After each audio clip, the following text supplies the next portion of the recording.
저는 충무대학교 특수교육과에서 일하고 있는 김기령입니다. 그 교육권연대를 시작했던 거는 노들야학에서 교사 생활하면서 장애인 교육 문제에 관심이 좀 있었고, 그러면서 이제 장애인 교육 운동을 하시는 선생님들, 부모님들을 만나 뵐 수 있었던 기회가 있었고, 또 그러면서 이제 2003년도에 교육권연대가 출범하고 나서 이제 시도교육청 정보농성도 하고, 또 국가인권위원회 단식농성도 같이 참여하면서 이제 장애인 교육 문제를 나도 한번 같이 이렇게 참여하면 어떨까라고 이제 생각을 했고, 2005년 1월에 장애인 교육권연대의 어떤 상근 체계가 처음 시작되면서 그때부터 이제 장애인 교육권연대 활동을 시작했던 것 같습니다. 네. 첫 상근자인데 사무국장을 하고 끝날 때까지 사무국장 했죠.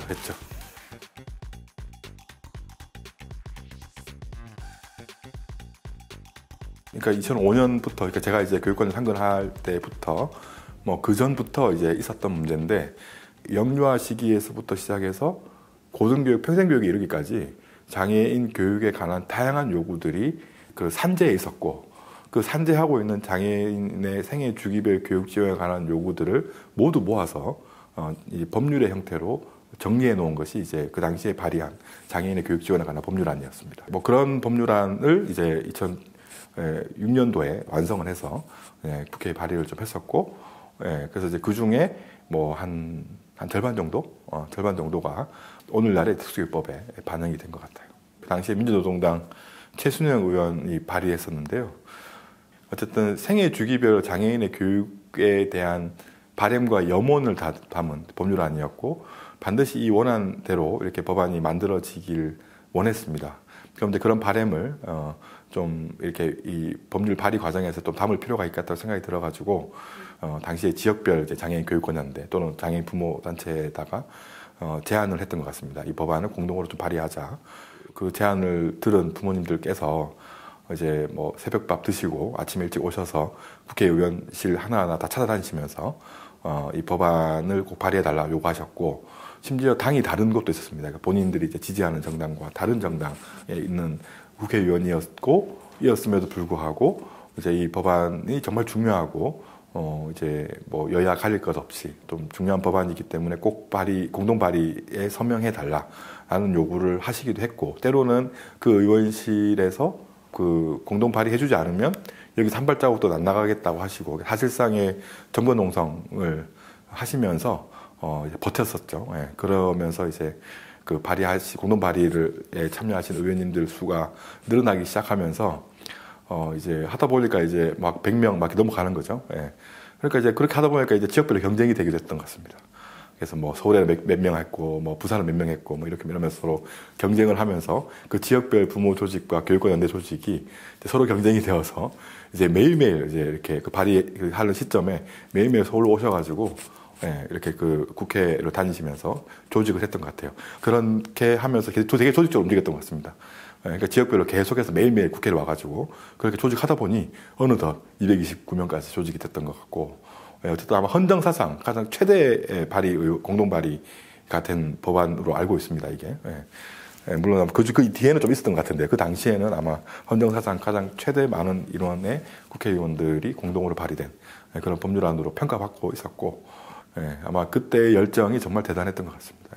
특수교육진흥법이 아닌 새로운 특수교육법, 새로운 장애인 교육법을 만들어서 지금 이제 사별받고 이렇게 다양한 지원을 받지 못하고 있는 장애 학생의 교육 문제를 이 법을 통해서 제발 해결해 줄 것을 열망하는 부모님들의 강화문 한복판에서 그 함성을 제가 지금도 아직 기억을 합니다. 또 그 당시에는 교육부가 그 광화문에 있었어요. 세종대로 그러니까 광화문 앞에 그 정부중앙청사에 교육부가 있었어요. 그래서 오히려 이제 더 광화문을 자주 이용했던 거죠. 항상 교육부 정문, 후문 쪽을 이제 왔다 갔다 하면서 다양한 퍼포먼스를 보여주려고 했던 것 같아요. 오만 거 다 했었어요. 그렇지 않겠어요? 이게 누가 관심을 제줬겠어요? 그 장애인 교육 문제에 대해서. 전체 장애인 문제도 아니고, 그 중에 또 일부 교육 문제고, 또 그 당시에 장애인 교육권연대 유명한 조직도 아니었고, 지금 전장현처럼 그런 조직도 아니었고요. 그러니까 당연히 뭐 주요 일간지나 이쪽에서 뭐 많이 실어줄 일도 없었겠죠. 그러니까 저희는 강력한 투쟁이 필요했던 거죠. 강력한 그 투쟁의 모습을 담은 사진이 필요했던 것이고, 또 강력한 의지를 정부 관계자들에게 보여줄 필요가 있었습니다.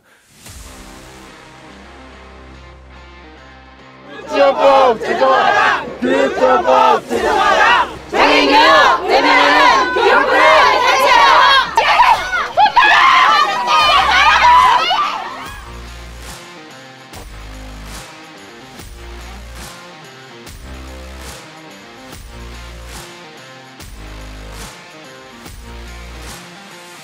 장애인 등에 대한 특수교육법안 대안은 가결되었음을 선포합니다.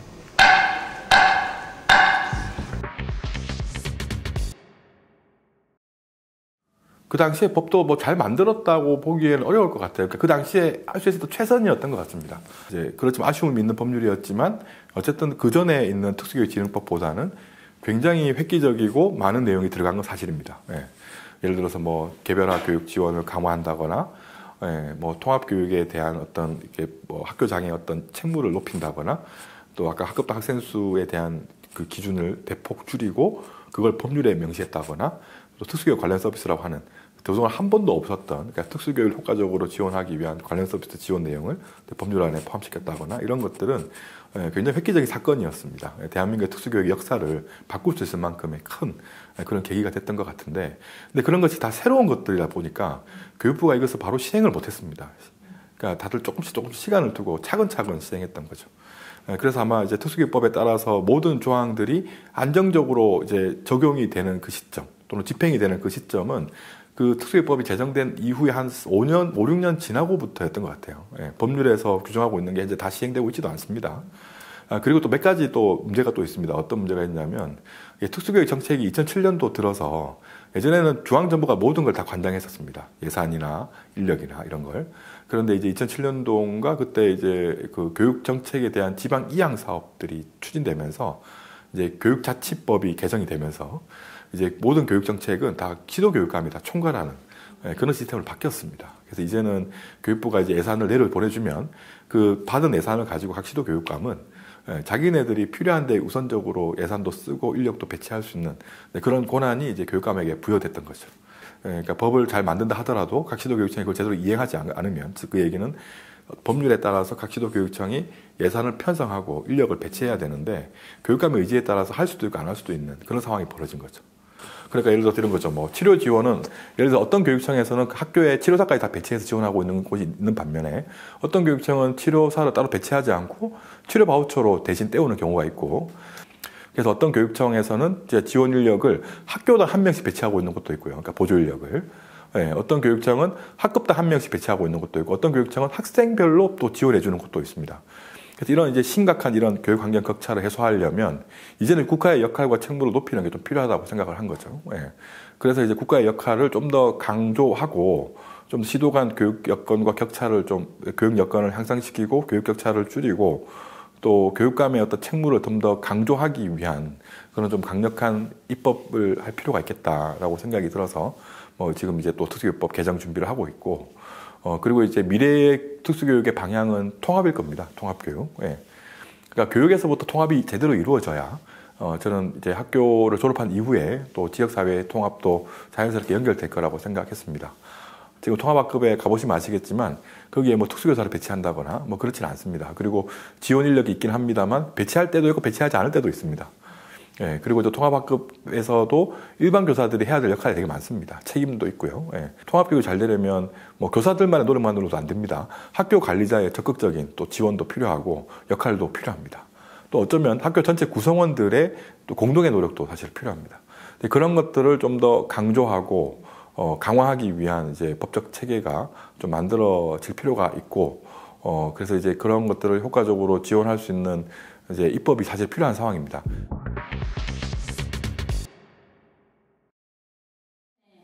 20년 전에 교육권연대 출범할 때는 같이 했는데 뭔가 뭐 학부모가 주도하는 게 있긴 했었지만 그래도 선생님들하고 같이 이렇게 이게 어떻게 같이 합하면서 가야 되는데, 통합교육도 부모님들이 생각하시는 통합교육과 교사들이 생각하는 통합교육의 방향도 좀 다를 수 있을 것 같고요.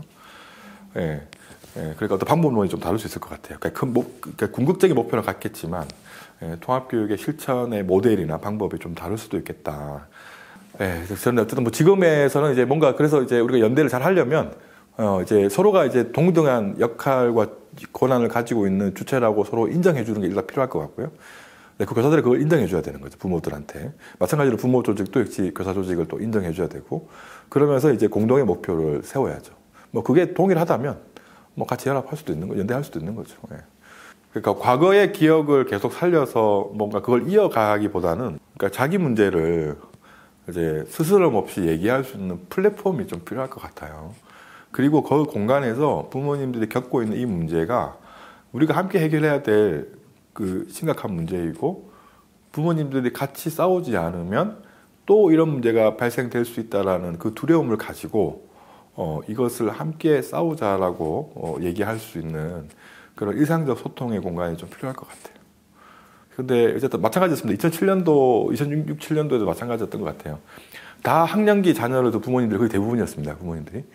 그러니까 학교를 보내면서 뭐 그런 거죠. 뭐 맨날 현장학습 애들 데리고 가야 했고, 또 학교에서 비 오면 일찍 집에 가라고 그러고, 수업도 제대로 못 받았고, 또 중도 중복 장애가 있다는 이유로 수시로 학교에서 전화를 받고 아이 돌봐주러, 아니면 아이 신변 처리해주러 학교로 이제 불려다니는 그런 부모님들이 일상적으로 겪었던 서름들이 되게 컸었습니다. 예.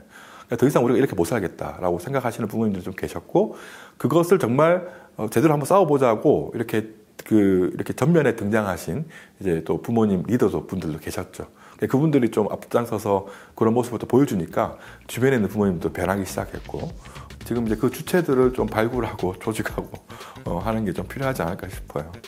그러면서 저는 뭐 10명 중에 한두 분이라도 함께 싸울 수 있는 부모님이 생긴다면 그분들과 함께 싸워 나가다 보면 나중에 남은 8, 9분의 부모님들도 같이 함께 하지 않겠는가 생각을 해요. 네.